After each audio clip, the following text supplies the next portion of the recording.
ونرجع تاني معاكم، واخر مجموعة معانا في العرض المسرحي المميز الاستعراضي الغنائي بابا انا اسف، اللي تم عرضه في مسرح قصر ثقافة بورسعيد بعدد من الحفلات، يعني 3 حفلات في اليوم، بمعدل 3 حفلات في اليوم. فده كان طبعا حاجة مهولة زي ما بيقولوا، واقبل بقى طبعا في اقبال كان كبير جدا من الجمهور على هذا العرض. معانا المجموعة الاخيرة طبعا بنرحب معانا بالاستاذ محمد سو مخرج العمل المسرحي، والاستاذه ساره فؤاد مخرج منفذ، استاذ حسني ممثل معانا، بنرحب بيه معانا واهلا وسهلا بيك مره ثانيه معانا.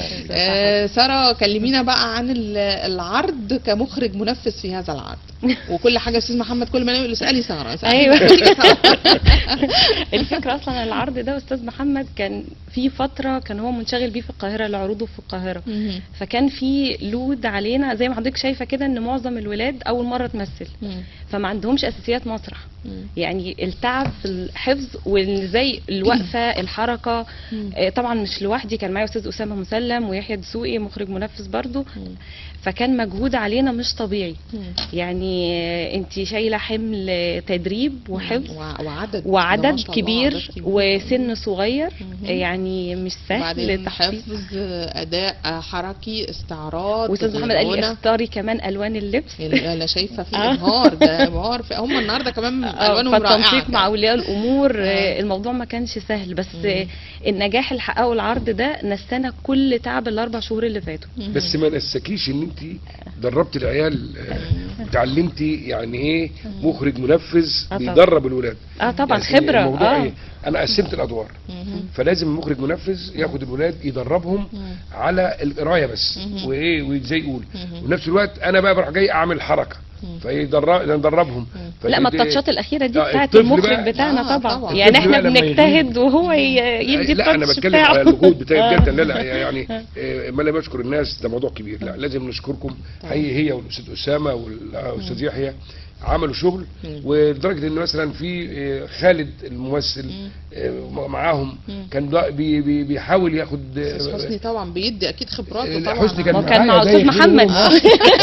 ما دي المشكله. احد ابطال مسرحيه الشيخ سلامه يعني نجومنا الكبار اللي بنعتمد عليهم ما كانوش موجودين. طبعا اكيد بيدي الخبره بتاعتنا ما كانتش موجوده فتره. وكان في اولياء امور نسبه كبيره جدا جدا جدا بكلمهم اقول لهم حفظي بنتك، حفظي ابنك، قريها من فضلك عشان خاطري والنبي يا فاطمه يا ام انا اعملي كذا، النبي يا منى اعملي كذا. دايما كنت اقول لهم الاطفال عندهم استعداد. هم شكلهم طالما الطفل عنده استعداد يديلك هتديله وهتجتهدي معاه وهيجتهد معاك. يعني هو فيهم اطفال مثلا على سبيل المثال وليس الحصر ساجد. ساجد حدوته جميله، حدوته جميله يعني كانت من ضمن مفاجآت العرض. عنده استعداد. واحد بس الصغنونه برضه ده ملك، ده كمان ده قوت الحياه كلها. لا ده ملك، ده اللي تعبنا في العرض. انا برضه عايز اسال سؤال. كلهم طبعا الموهبه عندهم اكيد مش ده قد ده، تفاوت. الاستعراض برضو تفاوت، الغنى برضو تفاوت. فكنتوا بتعملوا ايه عشان تقدروا توفقوا الموضوع؟ نسهل نقرب، نسهل ما يخص. يعني ساجد في احد الايام راح قال لبابا انت حضرت العرض الاولاني، لا تعالى بقى العرض جاي، لان انا خلاص الحركه بتاعتي بقت بروح الناس تسمع صوتي بعمل حركه كذا. كان اتناقش مع ابوه على ان انا غيرت له الحركه عشان يطلع بس جنب المايك يحدد ما اعرفش ايه ويعمل ايه.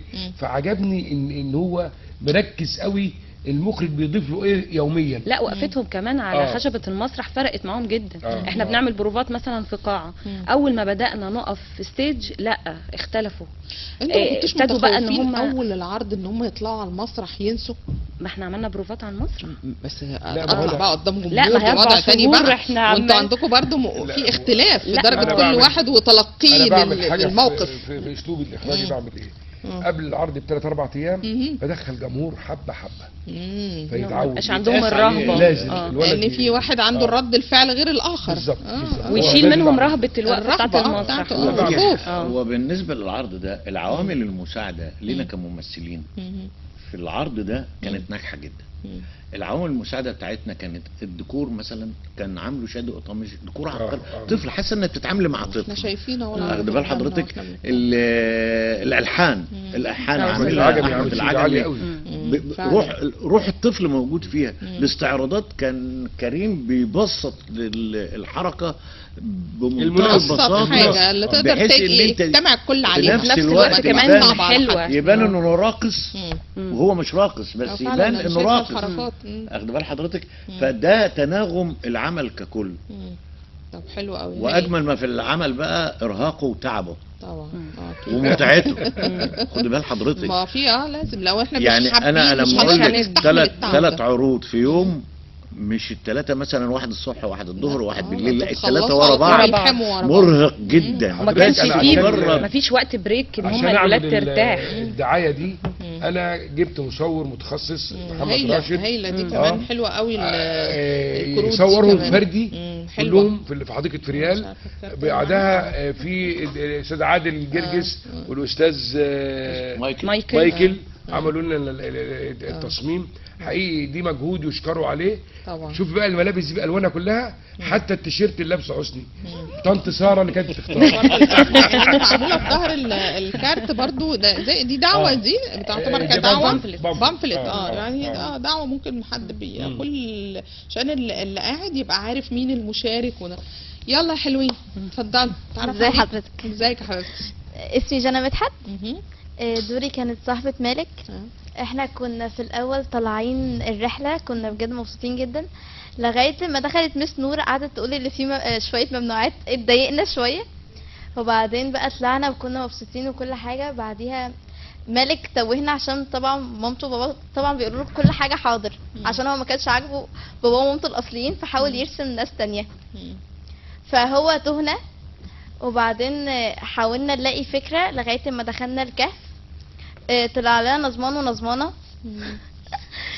حاولوا يتعبونا لغاية ما نلاقي الحاجة وحاولوا يخلوه يفكر. وانا عندي ملحوظة مش عارفة انا صح ولا غلط، هو ده لبس العرض؟ انا قاعدة اقول في حاجة عمالة ابص. انا عامل ترابط. خوفا من الصحة.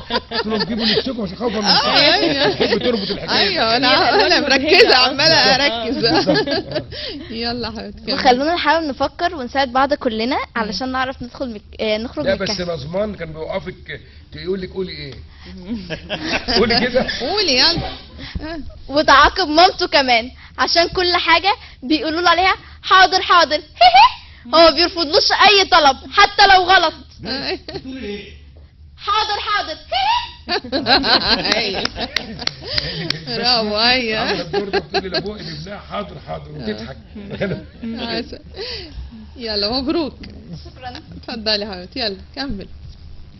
الصغنن ده ما يغركيش انه صغنن ده. لا ما يغركيش. جميل. يلا حبيبتي اتفضلي. اسمي ليان محمد حافظ.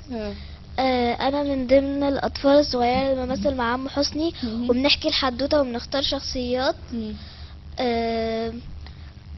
ودي كانت اول مره امثل ليا فيها وان شاء الله عايزه اكمل كل يوم. ان شاء الله. ان شاء الله. يلا حبيبتي. اسمي فرح هاني وانا اول مره امثل اصلا او بروفات، كانت اول تجربه ليا خالص. ودوري ان انا كنت صاحبة مالك، بس كنت على طول بقى معترضة على كل حاجة وما كانش بيعجبني المواقف اللي بيعملوها وكده، وما كملتش معاهم الرحلة بقى ودخلت الكهف وكده، بس لغاية مشهد ما تهنا. وبصراحة البروفات كانت جميلة قوي. ايوه كنت بتقولي الملك ايه لما قال ان انا هولع النار عشان الناس تشوفنا بدل ما نخش الكهف؟ كنت تقول له ايه؟ فكرة. لا ادي دورك من فضلك. وري طنط كنت بتعملي ايه؟ فكرة ايه دي اللي هايلة؟ ده بيقول لك هنولع نار، ده انت اللي ليلتك هتبقى نار. هو البنت بتاعت حقيقي. ده ايه من ضمن الحاجات طول ما ماشيه في الرحله بياخد نفس السكه دي يعني. يلا اهلا محمد غريب. علي صوتك يا ملوك. لا هو صوته حلو جميل. يلا قول لنا. دوري طفل من الاطفال اللي بتطلع مع عم حسني من الاول ان هم نحكي الحكايه او نمثلها. اللي مطلع عين عم حسني في الحكايه اللي قاعد بيناكف في الموضوع ده، بس حد جميل. مالك شاطر. يلا الدور ايه؟ دور اللي هو اللي احنا نكون في مع معقول الممثلين اللي هيعملوا مسرحيه. احنا الممثلين اللي هنعمل مسرحيه في اللي هو دور معقول عشان مالك كان بيرسم ام واب تانيين ونفسه يحققوا له اللي هو بيحلم بيه. غنيت في الاستعراض؟ غنيت قلت ايه؟ صح كلامك مظبوط، صح كلامك انت كمان مظبوط، ويكون لها فايده يا عم حسني. يلا حلو جميل برافو. يلا. اسمي لنا حافظ. كان دوري في المسرحيه ان انا واحده صاحبه مالك من الناس اللي معاه في الرحله. فكنا رايحين الرحله وكنا مبسوطين. فجت مس نوره، طبعا كنا يعني مالك وبابا مالك فضل يقول لبابا لا خلينا من ده، لا بلاش من ده، لا خلينا من ده في الطرق. فكنا متضايقين وحرانين، فكنا تعبانين، وبصراحة كده البروفات كانت جميلة جدا وكنت مبسوطة فيها، وكانت أول مرة في حياتي أطلع مسرحية وابقى قدام جمهور وكده. الله. ورد الفعل بقى ايه؟ كنت مبسوطة جدا. الجمهور خفتي ولا مبسوطة عادي جدا بقى وعادي وتسقيفهم خلاكوا زدتوا تألق اكتر مش كده؟ اعمل فيك ايه نجوميه بس وديكي فين يا شهرة. احنا كان معانا الفنانه ساره هاني اللي عامله دور الام، وكان معانا مليكه محمود الطفله الصغيره. دول بس اللي ايه ظروفهم ما سمحتش، واحده في شرم الشيخ والثانيه في مرسى مطروح يعني، بس هم دول اللي ما قلناش معانا. يلا اتفضل. Hi, my name is Sajid Imad and استنى نتكلم بالعربي. هاي متقمص الدور. يلا اتفضل. قول يا حبيبي. اهلا، اسمي ساجد عماد. اهلا يا ساجد. هو دوري في المسرحية واحد صاحب مالك وبتكلم انجليزي. زي بتقول ايه بقى بالانجليزي؟ قول يلا قول لنا. الفاير، قول بقى الفاير بتاع I have an excellent idea. Let's make a fire, and this fire smoke could tell the people where we are. هاي المترجم مش قاعد مش معانا. فين نجيب معاذ منين دلوقتي؟ نجيب معاذ منين؟ ترجم بقى اللي انت قلته. اللي انا قلته؟ قولي. مظبوط. احنا ممكن نولع نار في اي حطب. ومعاذ بيقول دخان الحطب في المكان. لو في النهايه فكرة كويسة. بيكتشف ان هو مالك بيكتشف ان هو بيتكلم عربي عادي، فبيحصل صراع بينهم. قبل ما ندخل الكهف معاذ بيمشي اللي هو المترجم بتاعي، فانا بعد كده بتعصب عليه بقول له نعم يا اخويا. الله يرجع بقى لمنطقه السيده. بعد كده هو بيمشي فبيجروا ورايا في الاخر يعني. وبعد كده اول مرة تمثل يا ساجن؟ اول مرة تمثل؟ هو اعتقد لا تاني مرة. واضح ان الادوار متعددة. هي تاني مرة بس كانت دي يعني مرة. ايه العروض بقى اللي هيتم عرضها عليك في الفترة الجاية؟ بتفكر في ايه؟ اكيد طبعا كفنان ونجم. قول انت قلت لبابا ايه وماما ايه انك هتعمل ايه بعد كده في المكاتب والحاجات؟ في ايه؟ لما تيجي تصور فيديو قلت لها ايه؟ على موضوع رمضان قال لها اول ما هيكلموني اروح مكتب كاستنج عشان مسلسلات رمضان هيجيبك واروح انا اشتغل. الموضوع كبر خلاص كده بين ايدينا. هو جميل. ساجد يمكن والده ووالدته مبسوطين قوي ان هو بيشاركنا بشكل كويس. ولنا المسرحيه. يلا يا شباب خشوا معانا. الكاميرات بقى كلها من ورا الكاميرات خالص. فين بسمه؟ يلا يا بسمه. ترجم. وطبعا بنقول لكم النهارده الف مبروك. كله يقف بقى وسيبوا المايك. ادوا المايك لبسمه. بابا انا اسف، هذا العرض الاستعراضي، وبنقول لكم الف مبروك. ممكن نرجع ورا عشان الكاميرا دي. ارجعوا ورا سنه. يلا كمان ديجا. يلا يا اسامه. يلا كمان عشان الكاميرا اللي القصير قدام. فاصل كده جزء من المسرحيه ونرجع نختم. يلا ارجعوا كده، افتحوا كده. اقفي هنا دول. سما رجعوا. اقفي هنا حضرتك عشان انت واقفه مع الكريم اورنج. المسرحيه ونرجع نختم. يلا ناخد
اكيد على ايه اكيد حاسين هعرف بالتأكيد اكيد على ايه اكيد حاسين خليك مخلص قوي ومفيد دي الفراشات على الورد صاحبك خلصت بس هي ما خلصت بعد ما شدت سامح لوت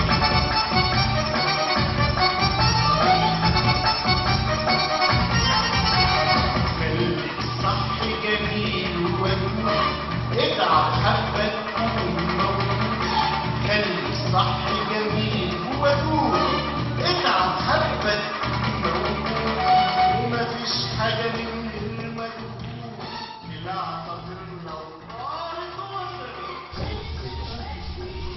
واحلى حاجه بقى طبعا نختم النهارده النجوم كلهم اللي مشاركين معانا في العرض المسرحي بابا انا اسف. طبعا تم عرضه في محافظه بورسعيد وكل طبعا المشاركين في هذا العرض معانا النهارده.